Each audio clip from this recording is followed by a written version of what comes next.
Yeah. How did you get Ron Jeremy? How did I get Ron Jeremy? Well, it's good.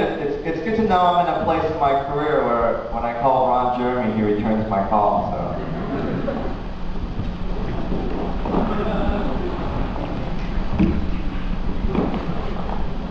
Okay, back there. Do you think you're going to have to go through the phase of like black exploitation movies Do we have to go through the phase of the exploitation phase? Yeah. You know, I feel like we kind of already did and are. You know, there's a lot of kind of martial arts films. So whenever you kind of see, you know, I think after Bell Like Tomorrow, when the studios came, a lot of the offers, they would try to get me to do horror movies and a lot of Jet Li projects and stuff like that. And I do feel like those kind of projects are very much kind of like made for an Asian reason. So I feel like it's alive and well, and it's been around for a while, and it's still going to be there, you know. So.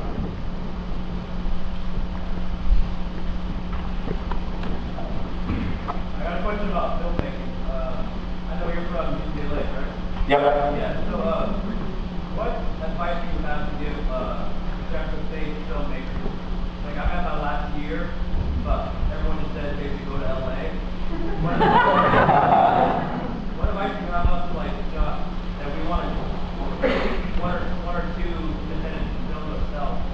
You know, like what way do we go besides getting physically funded and all that stuff? You know, like give me good advice.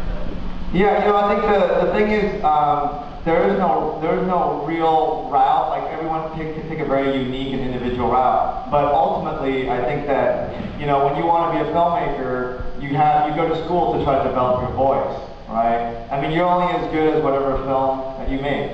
I remember after Bell Like Tomorrow, I was getting all these meetings and stuff, and I remember one day, it was like 6 months later, and I thought, man, this is great. I go to Hollywood meetings and I had good meetings the whole time, right? Then I realized there must be people out there that didn't like the movie. I just never get to meet them, you know? So you're defined by whatever you want to do, and I think, you know, having gone through film school, a lot of times, you know, there's students out there that think, oh, I should try to make these movies so people will notice me and they'll get me a job. But usually when you do that, you're doing it for the wrong reason, you know? And the one great thing about film school, whether it's San Francisco or New York or Austin, Texas, is that you get to really practice your craft, and you actually, through that, you meet some really great people and hang on to them, because there's a lot of assholes in Hollywood, you know what I mean? Like, so I think you want to hold on to the good people and really hone your voice. And when you do that, you work on your craft and you get a script.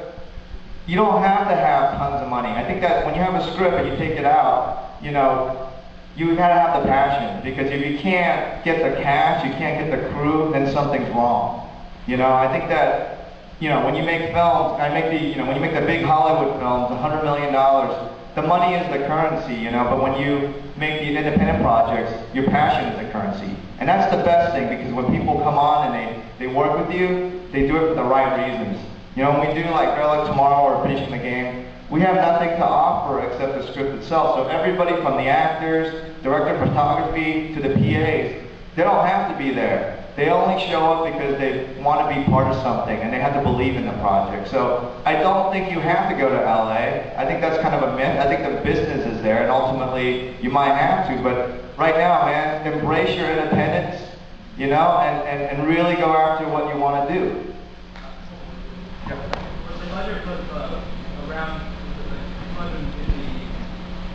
For Better Luck Tomorrow? Yeah, it was $250,000. I maxed out like 10 credit cards, so I was like $110,000 in debt, and that interest goes up really quick. You know, so I definitely don't recommend it. You know, I think I ended up having to go that route because I didn't know anybody with money and nobody believed in me. So, you know, you kind of have to somehow create momentum. You know, I think a lot of the time people think that, oh, I'm ready, I'm just going to max out my credit cards, but I think that's a last resort. Don't go there unless you really feel like you're ready and that you have to. Yep. Yeah, so for all of you in the industry, you guys still feel like being prejudiced or racism or blasphemy, well, particularly because all you guys are raising up the middle after, like in the business industry. But And if so, how do you negotiate? Yeah, the question is about any kind of feeling any glass ceilings in the industry, and I think Roger, we've been joking about it. I don't think it's even a glass ceiling; it's kind of a concrete ceiling, actually. And I think for behind the camera, I think that after Better Luck Tomorrow, they saw me as a commodity. Like if I could make movies for them, if I go in a room, I say, hey, I want to make an Asian American film. They're like, ha ha ha, great, because I think that's something that they feel like. Well, it's not a proven product and we're here to make money. You're dealing with multi-billion-dollar corporations, so I think it's my job, I feel like it's a personal choice, but when I go in those rooms, I have to have that dialogue with them because, when you go to the Directors Guild, there's only like, 4 Asian Americans in that guild, and that's the reality. I show up on set for my studio films, for my last 2 studio films, the first day I show up on set, I couldn't get on, they thought I was a PA. Because they're not used to seeing an Asian American. So I don't think it's an issue of like a conspiracy to discriminate. For them, it's pure money. If you say, hey man, enough of us get together and say, hey, we want to see movies with talking donkeys. They'll make 10 talking donkey movies for us. It's that simple. So I think that when I went into my first marketing meeting, and and when you do get in the studio world, the marketing guys run that world, And I remember I said this stories before, and it was like a chart of all the movie-going audience in the U.S., and there's a big slice of it for African American because they're the biggest movie-going audience in America. And then there's a slice for Latinos, and the rest is Caucasian.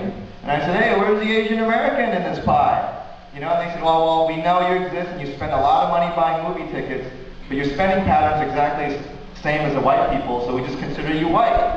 And when I found that out, I was like, hey man, I mean, if we can share that and we know that we can demand as consumers what we want to see and enough of us go out there to support, then they're going to make it for us, So they're whores. They're not really, they're not out there for charity. They're out there to make money. So, you have to prove it to them. The studios aren't out there to say, hey, let's go and take a chance and make us a movie that maybe nobody will watch.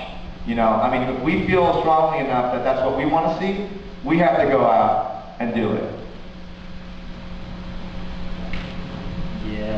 Yeah.